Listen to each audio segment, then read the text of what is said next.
प्रधानमंत्री नरेंद्र मोदी को भगवान राम और खुद को उनका हनुमान बताने वाले सांसद चिराग पासवान की तपस्या जल्द पूरी हो सकती है। चिराग पासवान को केंद्रीय मंत्रिमंडल में शामिल करने को लेकर बातचीत फाइनल हो चुकी है। धार्मिक मान्यताओं के तहत भादो और प्रतिपक्ष में कोई शुभ काम नहीं होता, इसलिए संभवतः वो अक्टूबर में मंत्री पद की शपथ ले सकते हैं। अगर ऐसा होता है तो रामविलास के निधन के 2 साल बाद चिराग उनके वारिस के रूप में केंद्रीय मंत्रिमंडल में शामिल होंगे। हालांकि इस मामले में बिहार के भाजपा नेताओं ने कहा कि ये पूरा मामला केंद्रीय नेतृत्व का है, लेकिन लोक जनशक्ति पार्टी यानी रामविलास की पार्टी की तरफ से चिराग की होने वाली ताजपोशी की खबर मुहर लगाई गई है।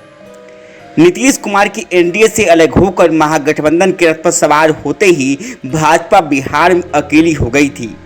जेडीयू के नुकसान की काफी हद तक भरपाई रामविलास पासवान की पार्टी और उनके बेटे चिराग पासवान ही कर सकते थे। पुराने सहयोगी होने की वजह से चिराग को एनडीए में आने से कोई परहेज नहीं था, लेकिन कुछ शर्तें थी। भाजपा ने अधिकतर शर्तें को मान लिया है।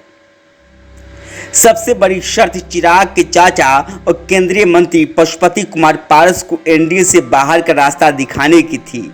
इस पर कम ही संभावना है कि भाजपा माने, क्योंकि पशुपति के साथ 4 और सांसद हैं।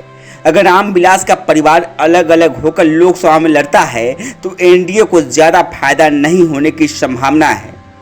भाजपा चिराग को इस पर मना सकती है। हालांकि इस पर बात बनी है या नहीं, दोनों तरफ की सीनियर लीडरशिप इस पर कुछ भी नहीं बोल रहे हैं।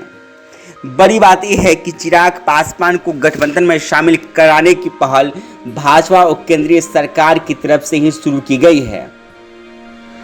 चुनाव को ध्यान में रखते हुए हर पार्टी अपने हिसाब से प्लान तैयार करती है। जिस हिसाब से मुख्यमंत्री नीतीश कुमार ने पलटी मारी है, उस हिसाब से गठबंधन का स्वरूप और बड़ा होगा। यही कारण है कि केंद्रीय मंत्री अमित शाह बिहार दौरे पर आने वाले हैं।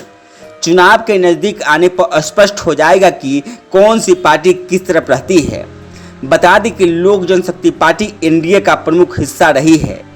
2019 के लोकसभा चुनाव में लोजपा 6 सीटों पर जीती थी और 8.02% वोट मिले थे। रामविलास पासवान बिहार के 6% पासवान वोटों के साथ दलितों के सबसे बड़े चेहरे माने जाते थे। 8 अक्टूबर 2020 को उनका निधन हो गया। इस दौरान बिहार में विधानसभा चुनाव शुरू हो गए। एनडीए से अलग होकर चिराग पासवान ने चुनाव लड़ा। उन्होंने सीधे घोषणा कर दी कि वे नीतीश के साथ चुनाव नहीं लड़ सकते। मोदी से कोई बैर नहीं है। चुनाव के बाद लोजपा में बगावत हो गई। 4 सांसदों को लेकर रामविलास पासवान के भाई पशुपति कुमार पारस केंद्रीय मंत्री बन गए। चिराग ने अलग पार्टी लोक जनशक्ति पार्टी रामविलास अपना ली थी, लेकिन चिराग बीजेपी के लिए अहम बने रहे। इसकी 2 प्रमुख वजह है।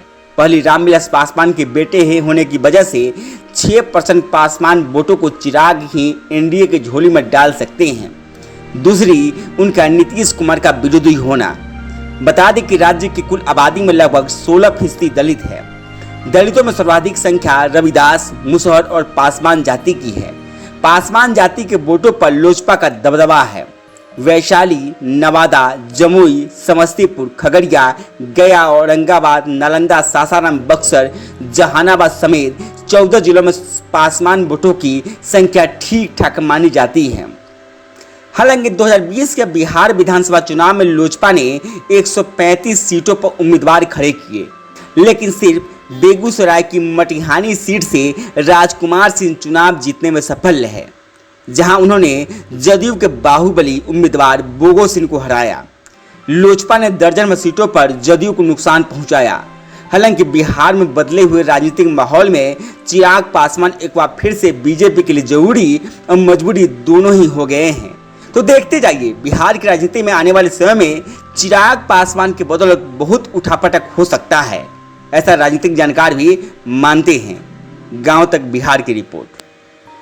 अब ऑर्गेनिक तरीके से रखें खुद के साथ किचन के बर्तनों और बाथरूम के टॉयलेट का ख्याल। अकासा लेकर आया है organic hand wash, shampoo, toilet cleaner के साथ ढेर सारे प्रोडक्ट जो करे आपका और आपके घर का कंप्लीट केयर।